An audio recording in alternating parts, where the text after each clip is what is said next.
I chain smoke and I say fuck a lot. But I accept myself for the way I am. I accept you too.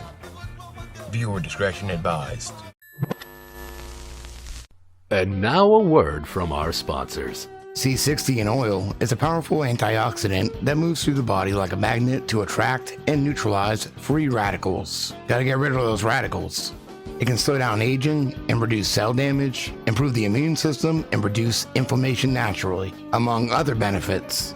And with all the shit that we eat, I'm sure that this would be beneficial. Organic extra virgin olive oil, organic avocado, etc. And it's available for pets.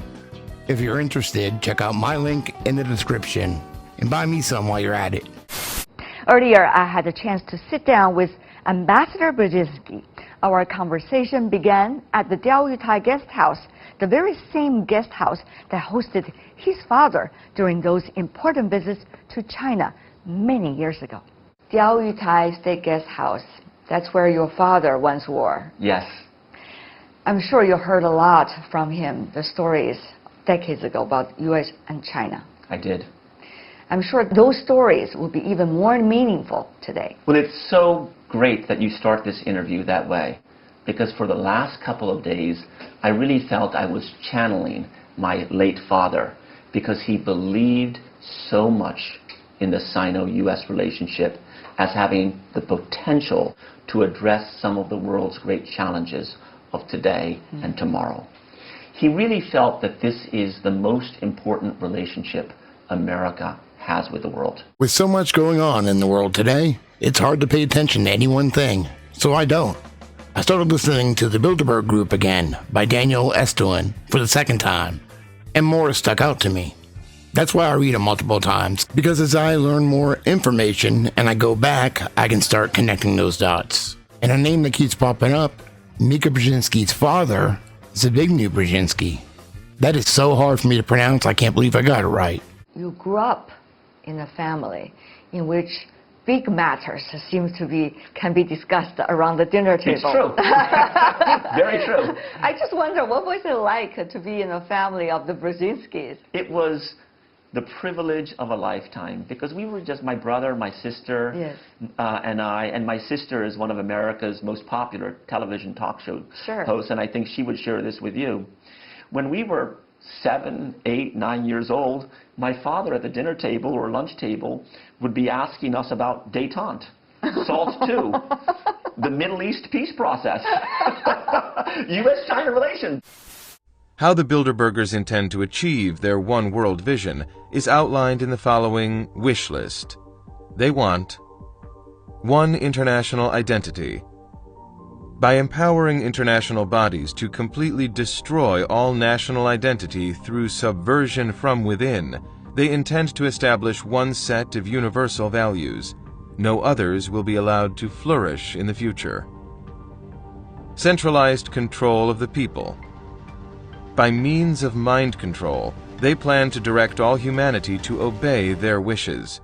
The blueprint of their plan is chillingly described in Zbigniew Brzezinski's book, Between Two Ages, America's Role in the Technotronic Era. With a Ph.D. from Harvard in 1953, and as a founder of the Rockefeller-controlled Trilateral Commission, Brzezinski has an impressive resume. Not only was he Carter's National Security Advisor, but also a member of Ronald Reagan's Foreign Intelligence Advisory Board and co-chair of George H.W. Bush's National Security Advisory Task Force in 1988. He is, as well, an associate of Henry Kissinger and well known for his presentations to several Bilderberg conferences. He foresees, under the New World Order, no middle class, only rulers and servants. A zero-growth society.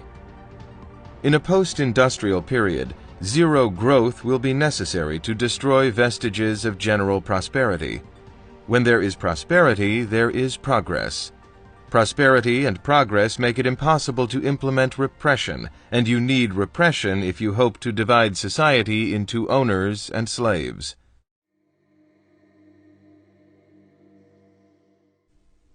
When David Rockefeller read Between Two Ages, America's Role in the Technotronic Era, a book published in 1970 by Professor Zbigniew Brzezinski of Columbia University, he already shared the view that people, governments, and economies of all nations must serve the needs of multinational banks and corporations, with Marxist CFR founder Edward Mandell House. In fact, Brzezinski was so bold as to dismiss the U.S. Constitution, the very document that limits government abuse of power, as inadequate.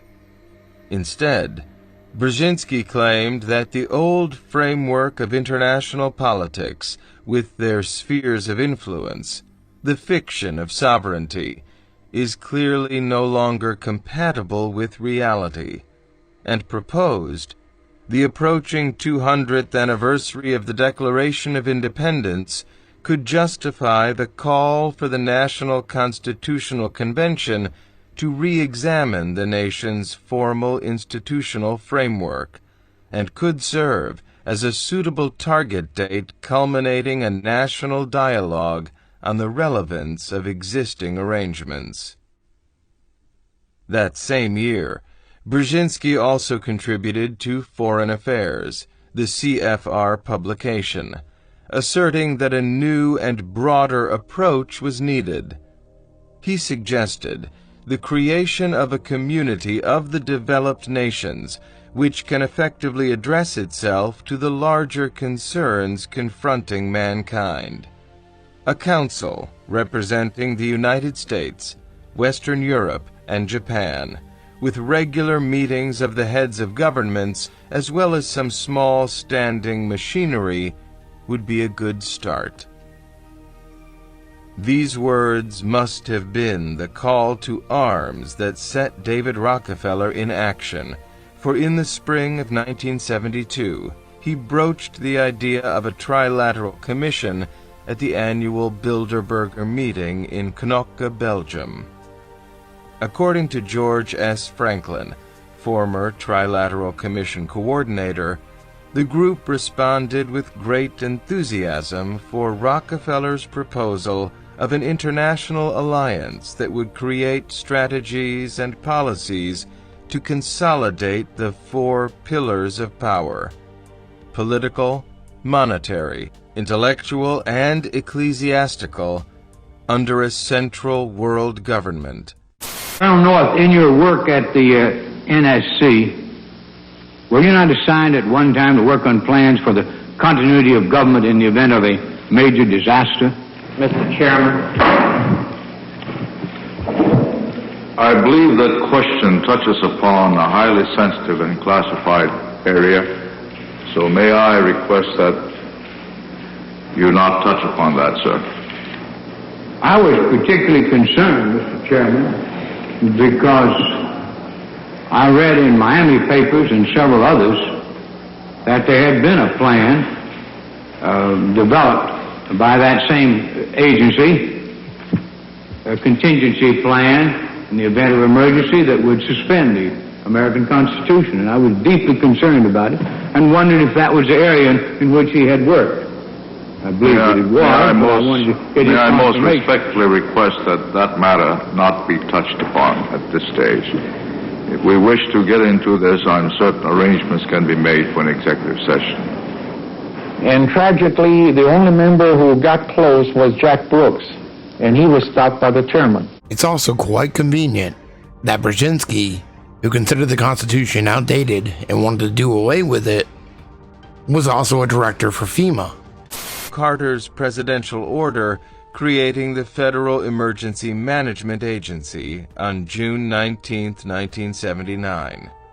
FEMA, the Crisis Command Center, does not operate under the orders of the President, but under the National Security Council, whose members belong to the Bilderberg, CFR, TC Combines, and Interlocked Leadership. One of FEMA's past directors is the ubiquitous Zbigniew Brzezinski, the prognosticator of one-world idealism. The trilateral Bilderberg CFR model is composed of top financial managers and establishment insiders. The key, however, to achieving the centralized power the TC covets is finding a way to get us to surrender our liberties in the name of some common threat or crisis. The foundations, educational institutions, and research think tanks supported by members of the Trilateral Commission and Council on Foreign Relations oblige. He could have undermined the messaging so much that he can actually control exactly what people think, and that is our job. Yeah. Dr. Zbigniew Brzezinski, thanks, Dad. I'll see you at Thanksgiving. You're coming to me, right? I hope so. Yeah. For not too long. Not too long. Even he can't stand her. Fucking stoned.